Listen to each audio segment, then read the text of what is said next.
Now I thought I'd just quickly show you what it's like to use these colouring pencils.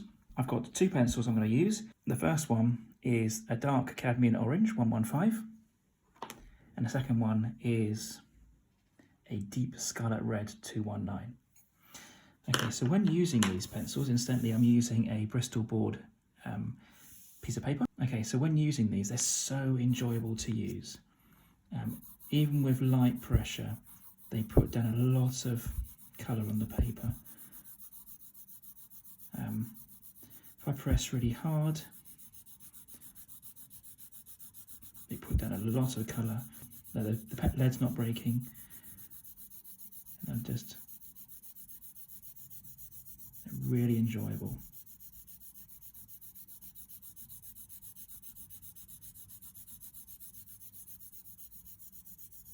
The lightest pressure.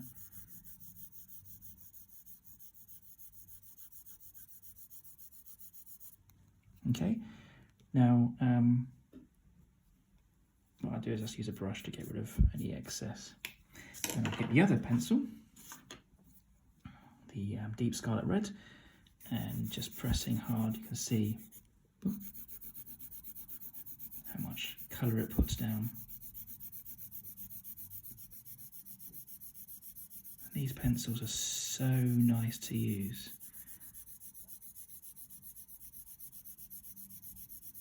They're so smooth. Very rarely does the lead break in them, and very rarely do I need to resharpen the pencil. Now, I'm not the greatest at blending, but this is an attempt at blending from one colour to another. Now, what I like to do, what I've started doing, I'm not hugely confident with this, but I've begun blending with a solvent, and the solvent I'm using is this Zest It pencil blend solvent. This is I bought from Amazon. Be wary when using this because it can be very dangerous, and make sure you wash your hands when you finish using it, and always put the cap back on. So I'm going to use this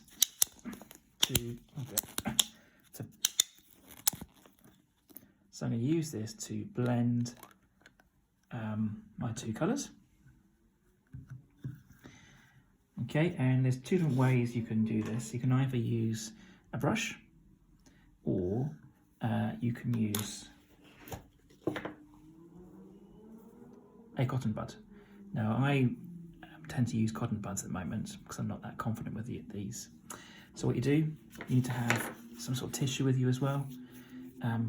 Dip the cotton bud into the water and then roll off any excess solvent, and then very slowly just do circular motions. And you'll see how the orange is already blending. Can you see that? And just with a little bit of solvent, these pencils are really good at turning what can be quite grainy colours into something almost paint-like.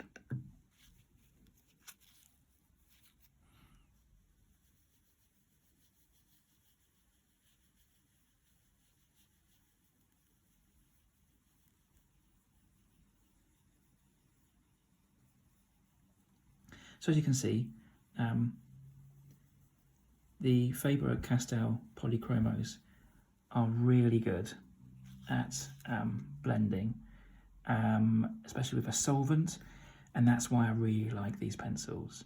And then when this dries, which will be about 15 minutes to 30 minutes-ish, then you can then go back and add another layer of maybe another red, another version of this red, or maybe you want to add another darker shade or a lighter shade to add more detail. That's it.